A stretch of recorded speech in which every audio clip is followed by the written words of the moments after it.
Hi, welcome to Starz Recapped. Today I am going to explain the part 1 of the American fantasy television series called The Lord of the Rings, The Rings of Power, which was released in the year 2022. Spoilers ahead. Watch out and take care.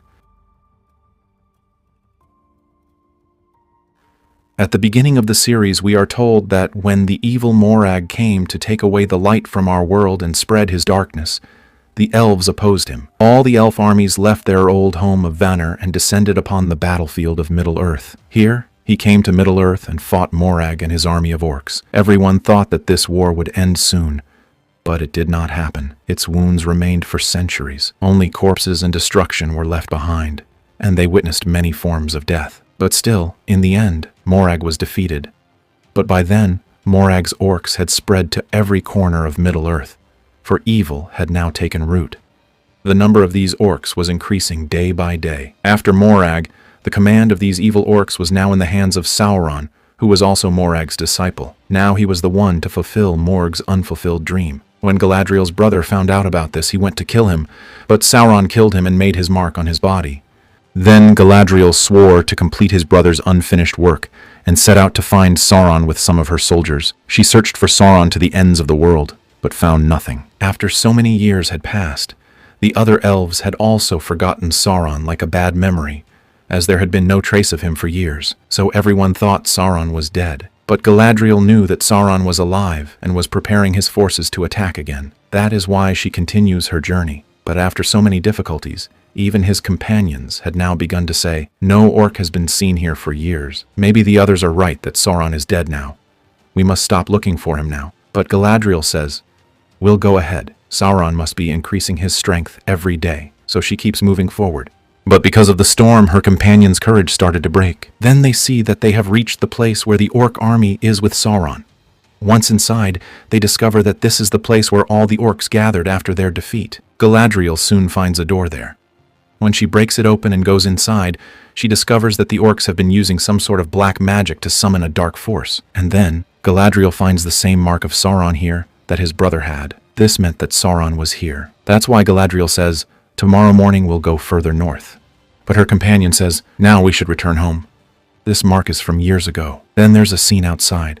One of their companions finds a demon, who attacks him. By the time Galadriel comes out, she sees the demon savagely killing her people. They looked like tiny mice in front of him. Galadriel also jumps into the fight to save her friend. She quickly begins killing the demon. The demon cannot withstand his speed for long and soon dies. After this, Galadriel tells her companions, "Tomorrow morning, we will go further north." But his companions reply, "Now we will go back home.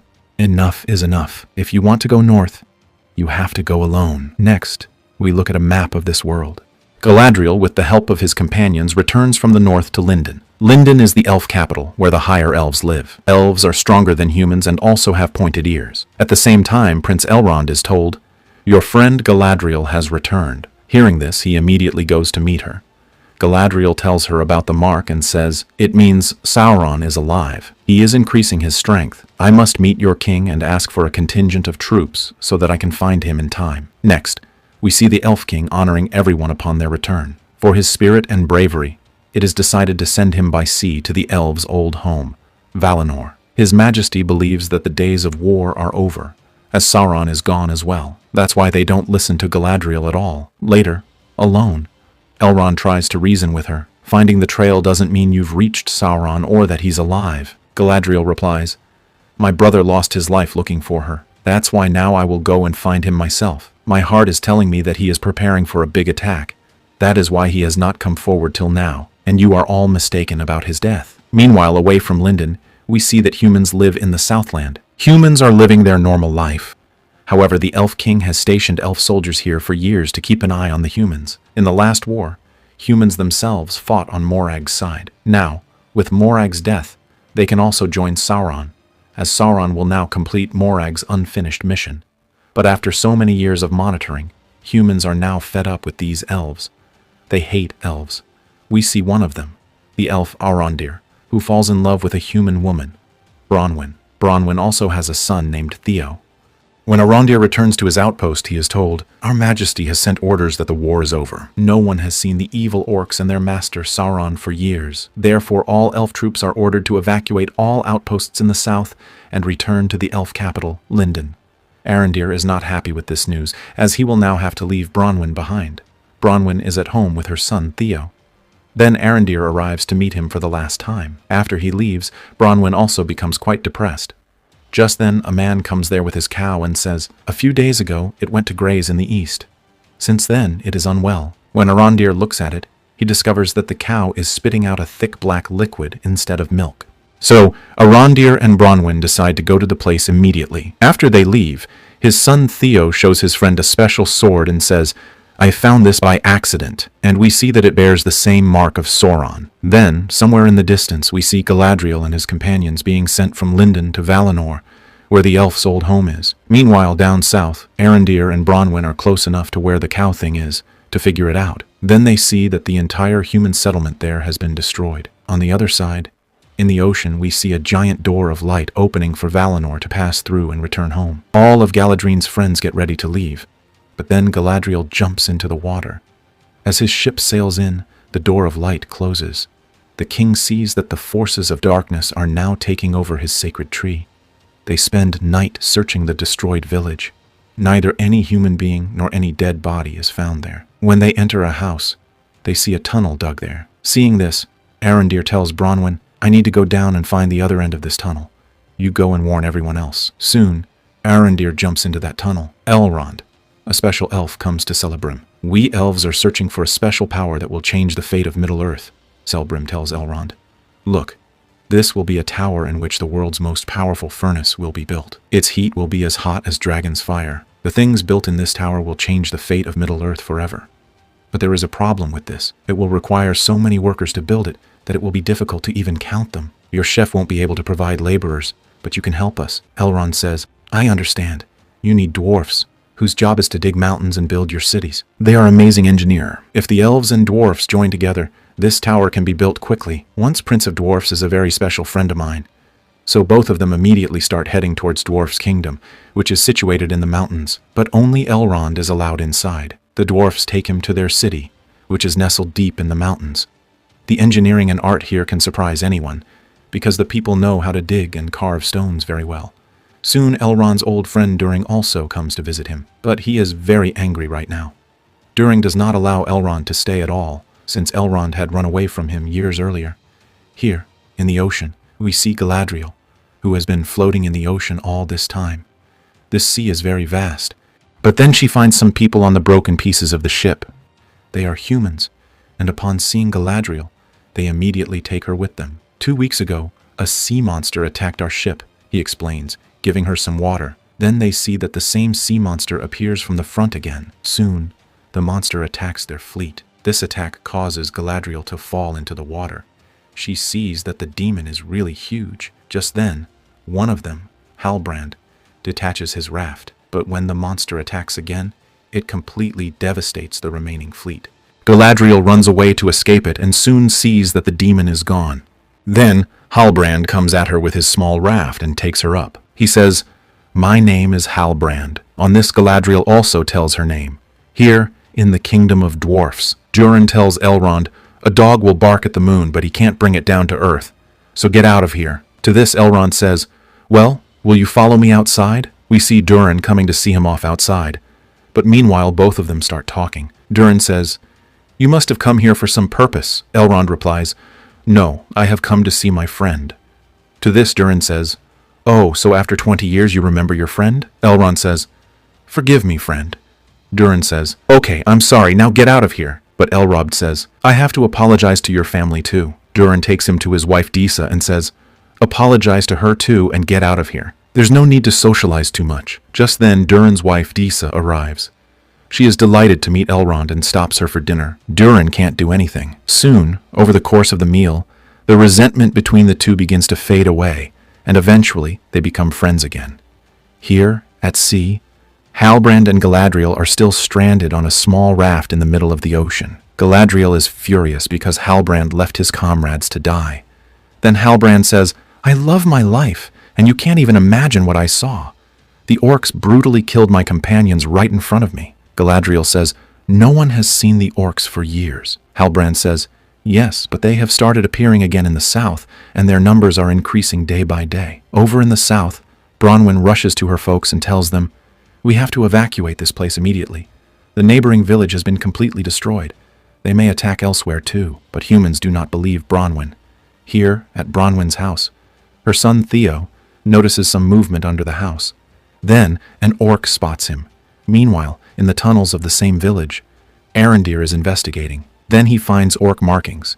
And then, an orc spots him and starts chasing him. Arondir immediately tries to escape through the tunnel, but it's too narrow. Eventually, he somehow manages to jump into the water and get out. As he emerges from the water, he prepares for an oncoming orc. But then, someone grabs him from behind. Meanwhile, Bronwyn returns to her home. She finds a tunnel underneath her home as well. She panics and calls out for her son. Then her son comes out and says, don't make any noise, Mom. Suddenly the orc comes back, so Bronwyn quickly hides in a closet as well, and sees through the crack an orc coming out of the tunnel. Seeing this, she gets badly scared. Orc also starts searching for both of them, and then he comes to know about Bronwyn. But then Theo attacks from behind. However, this attack doesn't have much effect on the orc. Theo tries to flee, but the orc pursues him. Then Bronwyn also attacks him with her sword, but that does not affect the orc. Theo puts a rope around the orc's neck from above, but the orc cuts that rope as well. As he advances toward Theo, Bronwyn quickly decapitates him. Then she shows it to her people and says, whoever of you wants to stay alive should go to the Elf's Tower at dawn. Here, at sea, Galadriel and Halbrand battle a storm. Meanwhile, Halbrand is about to fall down, and in an attempt to save him, Galadriel herself falls down and becomes unconscious and starts going deeper. Halbrand goes down using the rope and quickly rescues her and brings her up. In the mountains, Durin tells his father, Theo looks at his sword, which begins to fill with dark power after drawing his blood. But then, seeing his mother, he hides it and comes out and goes towards the Elf Tower with his mother and the others. Here, in the middle of the ocean, when Galadriel opens her eyes, she sees that a ship has found her. Meanwhile, in the orc caves, when Arondir regains consciousness, he sees that the orcs have captured him and brought him to their caves. These orcs have built long tunnels under the ground. It had been years since he had seen so many orcs together, as they had been hiding underground for years. The orcs cannot get into the sunlight, so they put shackles on Arondir's feet and force him to dig further tunnels with the rest of the elves. Here, on the ship, Galadriel regains consciousness and sees that she is on a ship. Halbrand is sitting in front, safe and sound. When she comes up, she discovers it is a human ship. Then the ship's captain arrives and says, "What's an elf doing here in the middle of the ocean?" Galadriel asks, "Who are you?" The captain says, "I am taking you to my master. You will find answers to all your questions there." Soon they return to their country. Looking at the giant statues, Galadriel realizes this can only be one place, Númenor, located on the western edge of the human kingdoms. When the captain brings them from their city's port into the city, Halbrand says, "When did humans like me start building cities like this?" Galadriel says, "These humans aren't like you. When the Great War broke out, you sided with Morag, while these humans fought on the elf side. So after the war, the gods gifted them this island, which is called Númenor. Earlier we had a brotherly relationship, but now circumstances have changed. There's been no communication between Númenor and the elves for years. Soon the captain brings them before the queen of the great kingdom. I am the commander of the northern elf forces," Galadriel says, "and with me is this human, Halbrand. We both met at sea, and luckily your captain rescued us and brought us here. You are requested to provide us with a ship to travel to Middle-earth." The queen says, "We haven't sent a ship to Middle-earth for centuries, and that too at the behest of an elf." Galadriel replies, "You got this island because of the elf, in exchange for which you can at least give me a ship." To this, the queen says, "Our ancestors did not get this island for free. He shed his blood for this." Then Halbrand intervenes and calms down the heated argument. "Please give us a chance to stay here for a few days to clear our misunderstandings and consider our request. Just a few more days." The queen agrees to this. There, in the far south of Middle-earth, Arondir finds that the orcs cannot survive long in the sunlight. He starts to understand these tunnels and take stock of this place. "This road leads straight to Holden," he tells his companion. "This is why we didn't even get a hint of the orcs. They have avoided sunlight for so many years. Maybe they are looking for a special weapon." Then his elf companion said, "These orcs also have a leader, whom they call by the name Adar. This danger is much bigger than we think. That's why we have to run away from here quickly. You guys be ready. When the sun is over our heads, we will try to escape from here. If even one of us manages to escape, he can bring a huge army. Then an orc tells them, "Stop talking and start working, or else I'll skin you alive." To this an elf says, "This tree is blocking our path." To which the orc says, "Then cut down this tree." But then an elf says, "This tree is the existence of this earth. Since it has been here, chicks like you haven't even come out of eggs." Then an orc comes from inside and says, "Very good. Today, after many years, someone has shown such bravery. Take this, drink water. Don't worry. This is your reward for telling the truth." Then these people start drinking water. But during this time the auroch slits the throat of an elf and places daggers on the throats of the rest. Seeing this, Arondir says, "Wait, I'll cut this tree." And then we see that Arondir himself goes and starts cutting this tree, on which the other heroes start laughing at his helplessness. Meanwhile, in Númenor, Galadriel hides from the soldiers and comes to the harbor and starts looking for a boat. Then the captain says from behind, "Believe me, this small boat cannot take you very far. The queen has ordered me to keep an eye on you." To which Galadriel says, "How far is your building of knowledge from here?" The captain replies, "It will take 6 hours by horse."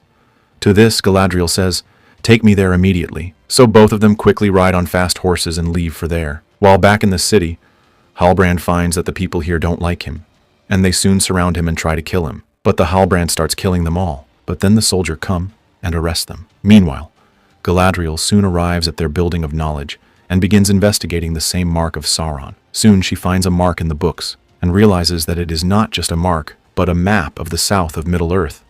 There is a plan written about it, where evil will not only grow, but will also win. This leaves Galadriel convinced that Sauron has truly returned, and that the destruction of the south of Middle-earth is only just beginning. Here in the south we see that the sun has reached overhead. At the first opportunity the elves attack the orcs and quickly begin breaking their chains. But then the rest of the orcs start arriving.